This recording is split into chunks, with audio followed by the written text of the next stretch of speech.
vamos a hablar de restaurar nuestra relación con Dios.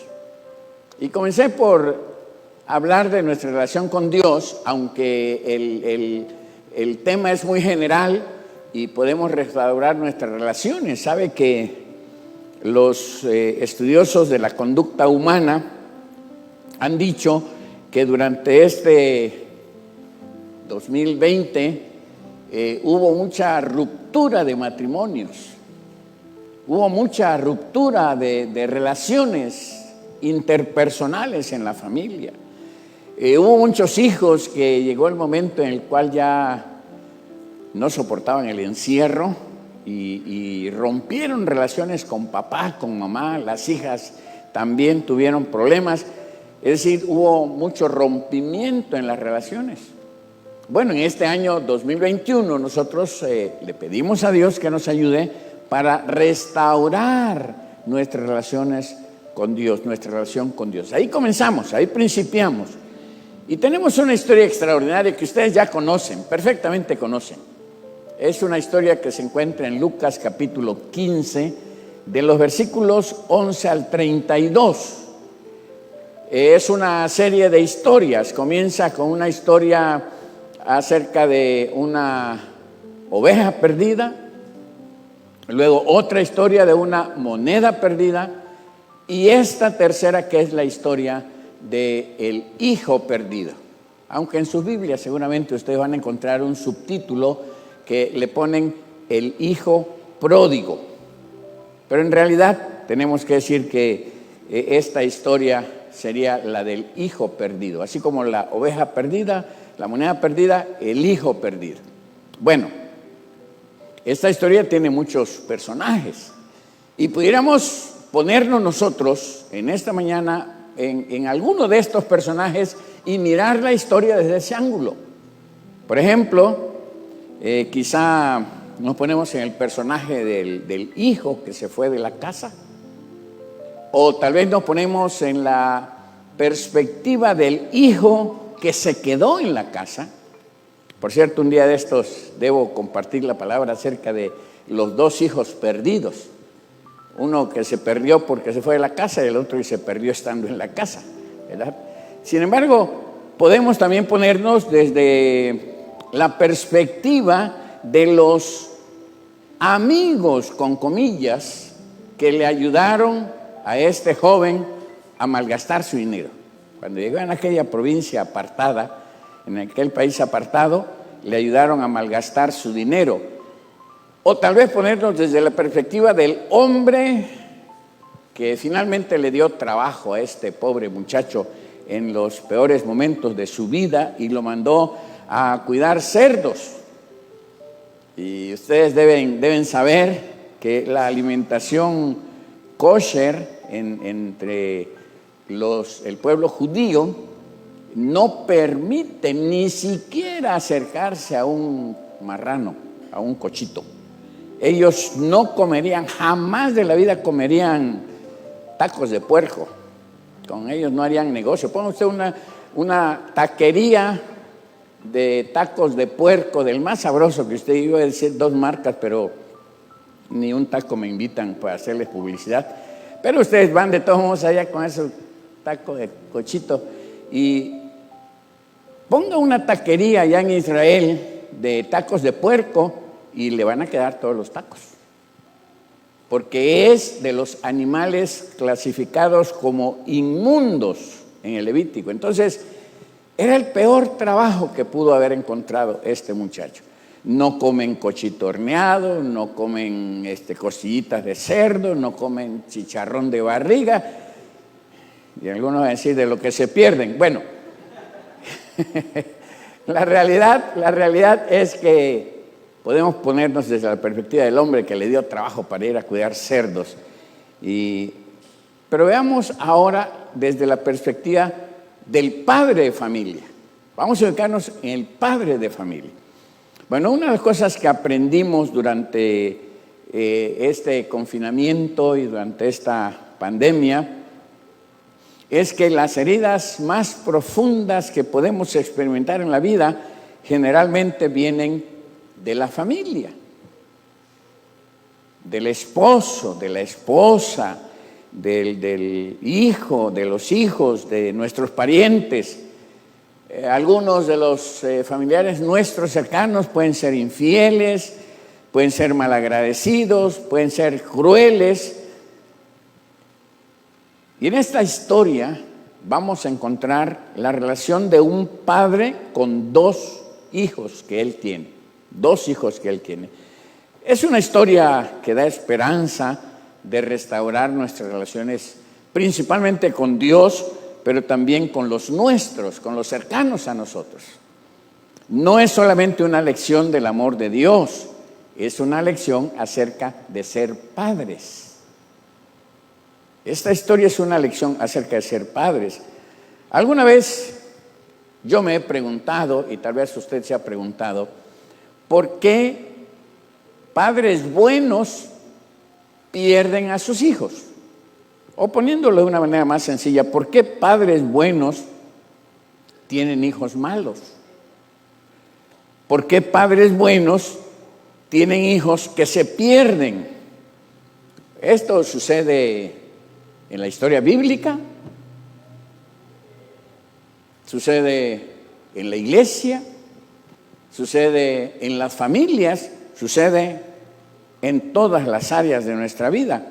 Algunas de las personas que yo conozco, que son muy buenos amigos míos, han perdido a sus hijos.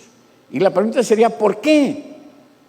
Si usted me pregunta a mí, ¿por qué? Yo le voy a responder muy fuertemente, no conozco la respuesta a eso. No sé por qué de padres buenos salen hijos malos. ¿Y por qué de padres malos salen hijos buenos? Y no sé por qué de hogares cristianos hay hijos que se pierden. Es más, no creo que haya una sola respuesta.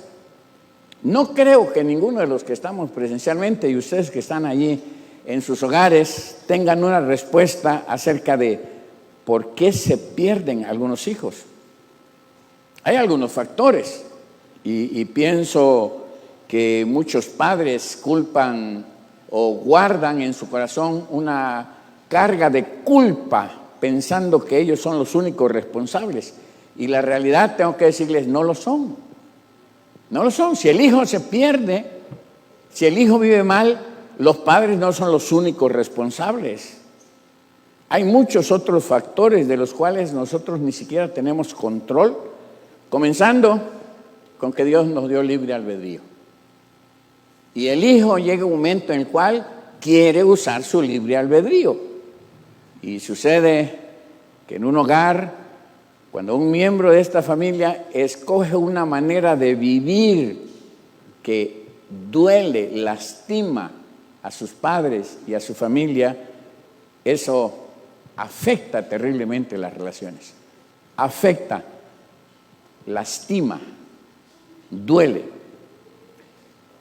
Vamos a pasar 3 escenas de esta historia. 3 escenas. La primera escena es la rebelión del hijo. Pónganle ahí, la rebelión del hijo. Son los primeros versículos del 11 al 13 de nuestra historia en Lucas capítulo 15. Un hombre tenía 2 hijos. Continuó Jesús. El menor de ellos dijo a su padre: papá, dame lo que me toca de la herencia. Así que el padre repartió sus bienes entre los 2. Poco después, el hijo menor juntó todo lo que tenía y se fue a un país lejano.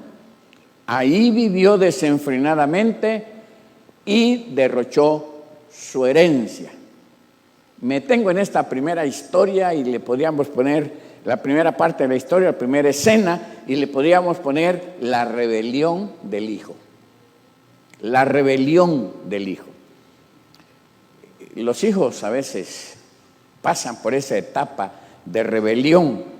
En cada relación de padre e hijos va a haber una lucha por el control. Se quiere tener control. ¿Quién está al mando? ¿Quién tiene el poder? ¿Quién tiene la autoridad? Cuando los hijos nacen y están pequeños, los padres tienen el 100% del control. Pero conforme van creciendo, los hijos, cuando comienzan a crecer, entonces comienza la lucha de poder. Su control el control de los padres no es permanente. Los hijos quieren el control más rápido de lo que nosotros se los queremos dar. Ellos piensan que se merecen más rápidamente de lo que estamos listos para darle. No olvidemos que los hijos han nacido con una naturaleza pecaminosa caída. Recuerden lo que el apóstol Pablo nos comparte en Romanos capítulo 3, versículo 23. Ahí están incluidos los jóvenes, ahí están incluidos los hijos, ahí están incluidos los padres. Pues todos han pecado y están privados de la gloria de Dios. Aquí tenemos en la historia tenemos una confrontación clásica. Papá, dame. Ahí viene el hijo. Y usted puede circular ahí en su Biblia, si tiene una nueva versión internacional, usted ponga un círculo en la palabra dame. Esa es la raíz de la rebelión. Seguramente el hijo estaba pensando, si yo pudiera hacer lo que yo quisiera, lo que a mí me gusta, si yo pudiera ser mi propio jefe, si yo pudiera no darle cuenta a nadie de mi vida, eso sería grandioso. El hijo está pensando desde la rebelión, y la rebelión es impredecible. Un padre tiene dos hijos, son completamente diferentes, uno tiene un carácter fuerte, el otro es muy complaciente, pero ambos tenían problemas.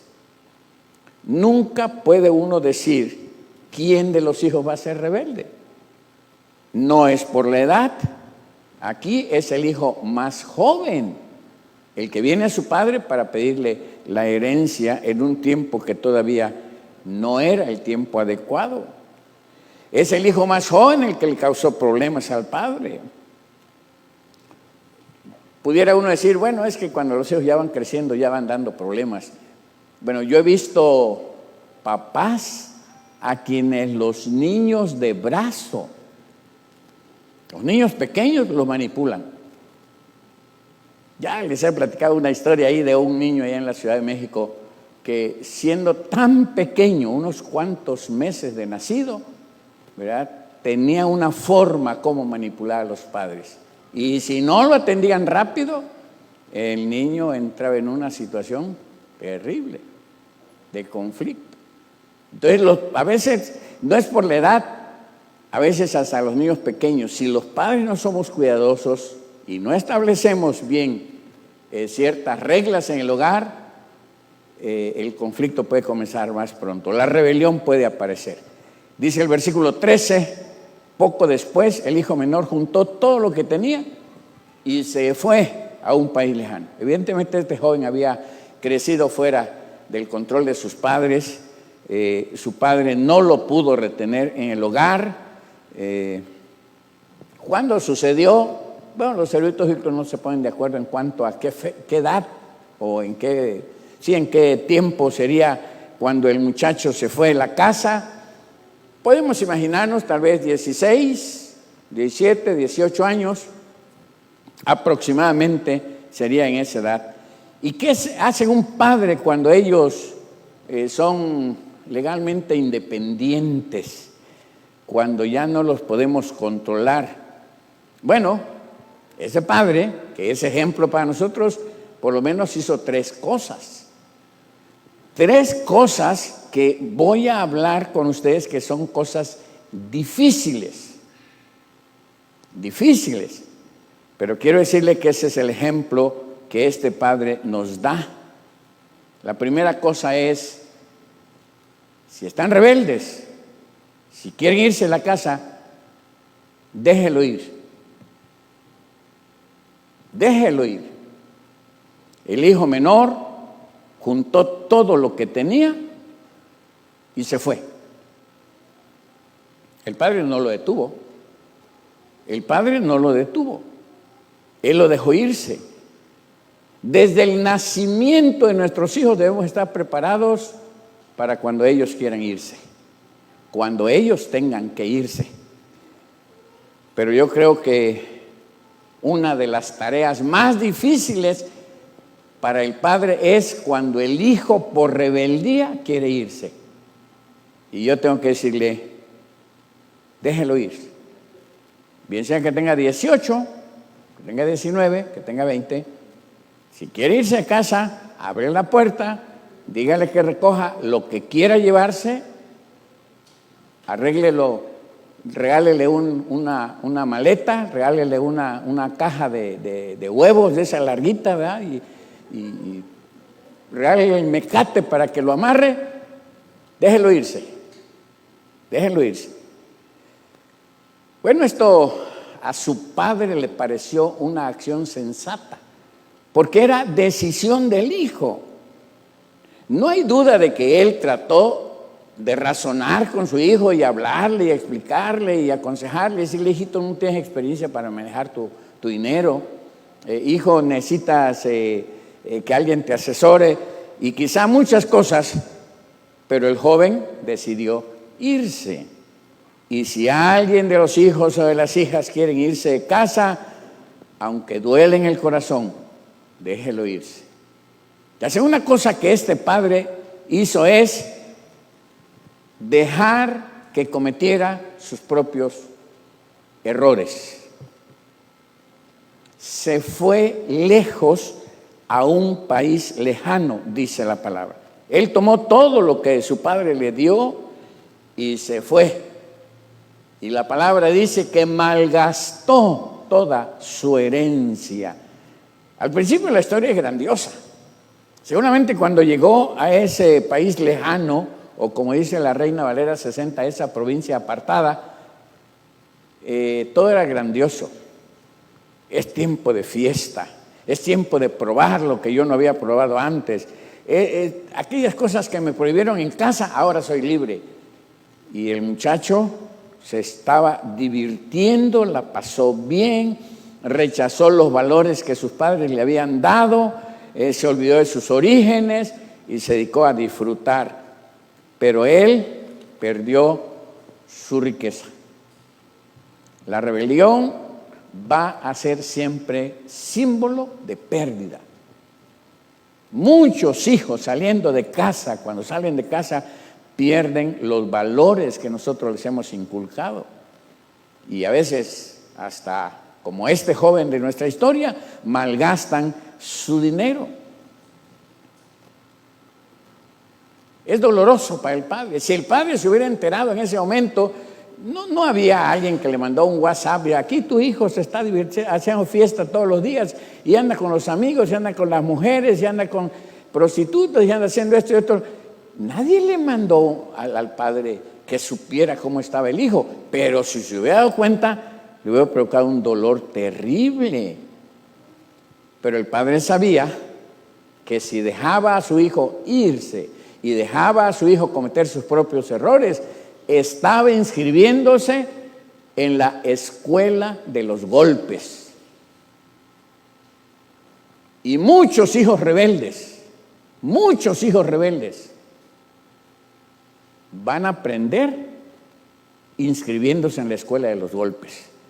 Van a recibir sus propios golpes. Lo que no aprendieron en casa por las buenas, lo van a aprender ahí en el mundo por las malas. Lo que no aprendieron a través de sus padres con amor o en un salón de clases con buenos maestros, lo van a aprender a golpes en el mundo. Dice Proverbios 20:30. Lo busqué en dos versiones para leerlo. La Nueva Versión Internacional dice: los golpes y las heridas curan la maldad. Los azotes purgan lo más íntimo del ser. Y en la Reina Valera 60 dice: los azotes que hieren son medicina para el malo y el castigo purifica el corazón. Muchos padres, tal vez a cierta altura de la vida, dijeran: si tuviera que hacer algo nuevo, haría menos por mi hijo y le enseñaría a que él hiciera más por sí mismo. Es decir, le enseñaría a ser responsable. En lugar de decirle cuando está sentado a la mesa, una cuchara, ¿no hay por ahí una cuchara? Decirle, hijito, párate, ya sabe dónde están las cucharas, ve por él, ve por la cuchara, tráela. En lugar de decirle, sí, ahorita te lo traigo. O decirle a la hija, hijita, pásale una cuchara a tu hermano. ¿Qué es eso? Algunos están riendo porque tal vez les ha pasado. Cuando nosotros tomamos la responsabilidad de los hijos, les quitamos a ellos el privilegio de hacerse responsables y tarde o temprano lo van a resentir. Nosotros como padres a veces hemos fallado porque no hemos enseñado a los hijos a ser responsables. Es difícil dejarlos ir, es difícil dejarlos que cometan sus propios errores, pero lo más difícil de todo es dejar que cosechen las consecuencias de sus decisiones. Versículo 14, cuando ya lo había gastado todo, sobrevino una gran escasez en la región y él comenzó a pasar necesidades. Jóvenes, jóvenes varones y jóvenes mujercitas, la rebeldía tiene un precio. La rebeldía tiene consecuencias. Gálatas 6:7 dice, cada uno cosecha lo que siembra. Siembren rebeldía y van a cosechar dolores y van a cosechar otras consecuencias. Lo que siembran, cosecharán. Versículo 15, así que fue y consiguió empleo con un ciudadano de aquel país, quien lo mandó a sus campos a cuidar cerdos. La fiesta se acabó. Los amigos ya no están cerca de él. Todo está en bancarrota, no tiene amigos, él tiene en lo más bajo de la vida, ha caído. Tiene los bolsillos vacíos, tiene el estómago vacío, tiene la vida vacía. Está cosechando las consecuencias de sus decisiones. Si lo hubieran visto sus padres, ¿cómo creen que se sentirían?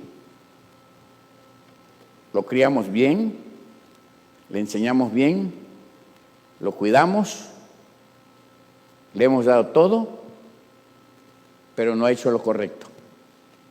Y ahora todo lo ha echado a perder y está sufriendo las consecuencias.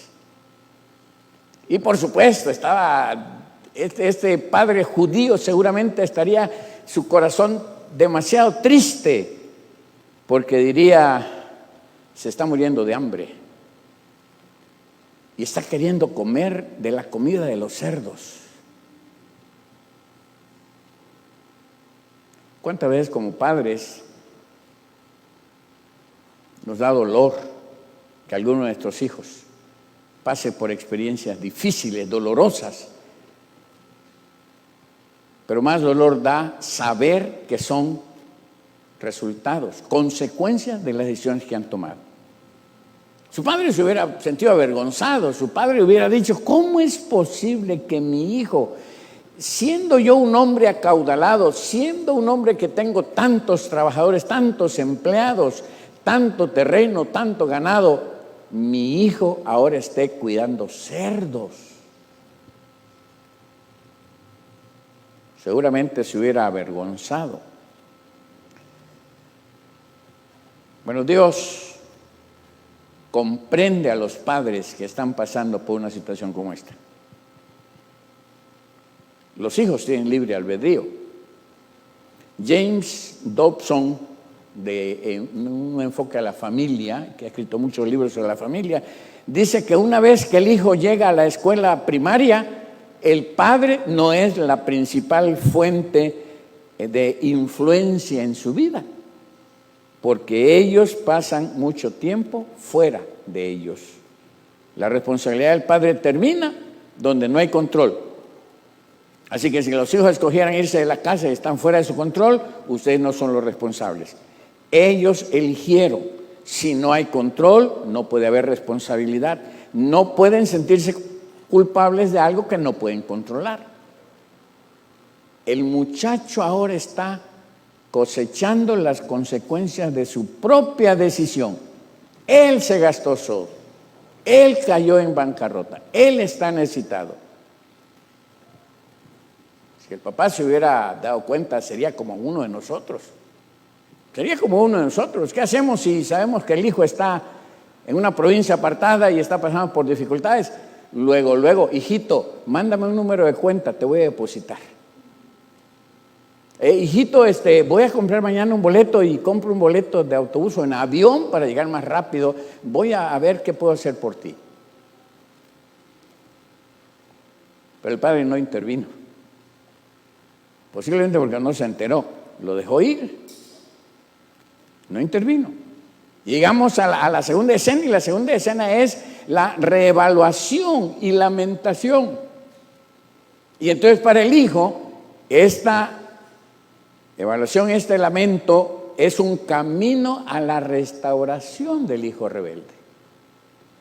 Versículo 17, para mí es el versículo clave en toda la historia. Versículo 17, por fin recapacitó. ¿Algunos de ustedes están orando porque su hijo recapacite? Seguramente se pregunta, ¿cuándo mi hijo va a despertar? ¿Cuándo va a ser sensato? ¿Cuándo se va a dar cuenta que está arruinando su vida? ¿Cuándo va a volver en sí? La respuesta llegará. La respuesta llegará. Versículos 17 al 19. Por fin recapacitó y se dijo, ¿cuántos jornaleros de mi padre tienen comida de sobra y yo aquí me muero de hambre? Tienen comida de sobra y yo aquí me muero de hambre. Tengo que volver a mi padre y decirle, papá, he pecado contra el cielo y contra ti. Ya no merezco que se me llame tu hijo. Trátame como si fuera uno de tus jornaleros. Noten el cambio de acción. Él reevalúa las condiciones, lamenta las condiciones, se arrepiente,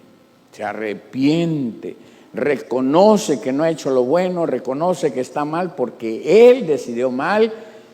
Y ahora viene la diferencia. En el versículo 12 nosotros encontramos a un hijo que le dice, papá, dame. Pero en el versículo 19 dice, trátame como si fuera uno de tus trabajadores. Él seguramente recapacitó y dijo, he echado a perder mi vida, hazme como uno de tus empleados. Hay un cambio de corazón. ¿Qué debemos hacer nosotros los padres cuando hay rebeldía en el hijo? Número 1, debemos orar. Papá, que estás pasando por una situación como la de este joven, ora. Nunca dejes de orar por tus hijos. Nuestros hijos, mis hijos, sus hijos, son blanco del enemigo de nuestras almas. Y desde el día en que ellos nacen, el enemigo está tratando de destruirlos. Ellos necesitan de nuestras oraciones. Quizá una de las mayores responsabilidades de nosotros como padres es orar por nuestros hijos. No importa cuál sea su edad, orar por nuestros hijos. Póngalos en las manos de Dios en segundo lugar. A veces las cosas están fuera de nuestro control, no podemos hacer mucho nosotros, pero Dios sí puede hacerlo. Él puede cambiar la situación. Entrégueselos a Dios y esperen pacientemente. Algunos lo están haciendo en este momento. Es difícil, pero siempre hay un periodo de espera. A algunos le lleva más tiempo, pero seguramente la disciplina que reciben en la escuela de los golpes va a hacer que ellos recapaciten y el padre estará esperando. Llegamos a la última y tercera escena, el regreso. Versículo 20, así que emprendió el viaje y se fue a su casa, todavía estaba lejos cuando el padre lo vio, se compadeció de él, salió corriendo a su encuentro, lo abrazó y lo besó. Recuerden que a la luz de la Biblia, es el padre ideal. Este es Dios. Y el padre hizo 3 cosas. Esto es lo que Dios hace con nosotros.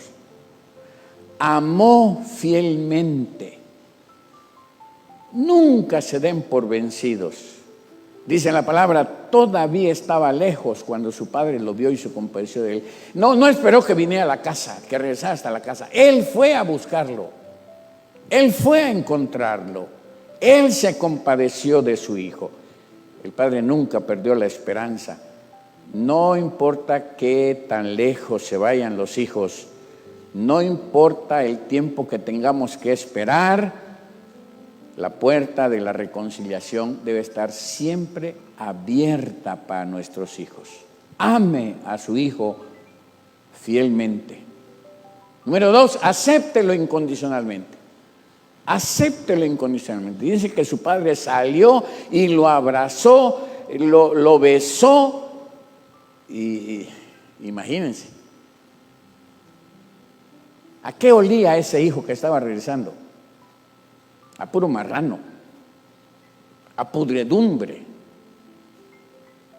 a lodo. Y fíjense que el papá le pudo haber dicho, hijito, te acepto que regreses a la casa, pero ¿sabes qué, mijito? Primero, ven a la casa, rasúrate. Córtate el cabello, toma un baño, ponte un poquito de loción y después te voy a abrazar y te voy a besar. Pero Dios no es así. Dios nos acepta sucios como vengamos, con olor a pecado, con olor a mundo, con olor a pudredumbre. Así nos acepta de manera incondicional. Y este padre recibe a su hijo incondicionalmente, lo abraza, lo besa, lo recibe.